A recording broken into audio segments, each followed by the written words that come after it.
Ситуация с коронавирусом в России стабилизируется, но волонтерские центры единороссов продолжат свою деятельность. Об этом заявил секретарь Генсовета партии Андрей Турчак на втором социальном онлайн-форуме.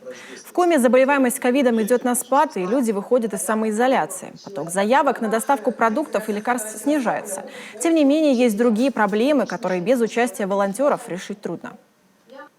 Когда пандемия началась, естественно, была паника, непонимание, поэтому там требовался самый большой объем именно волонтерской помощи.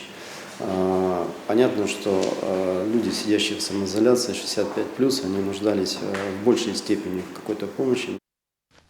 Остается востребованными доставка медиков на работу, горячих обедов врачам в красных зонах и доставка лекарств и продуктов пожилым и больным людям.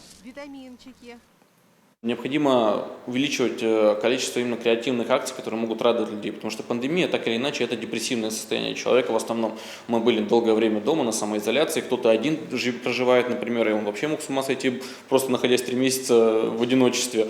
Поэтому мы провели такую акцию небольшую под Новый год, когда мы раздавали гражданам несколько раз мандарины и масочки. Так сказать, поднять настроение и, соответственно, иммунитет еще в том числе. Ряд озвученных единороссами инициатив ранее поддержал Владимир Путин, и сегодня они реализуются в стране. Например, продление 30% скидки на оплату пошлин через госуслуги, беззаявительный порядок получения льгот на оплату ЖКУ и меры повышения доступности лекарств и многие другие.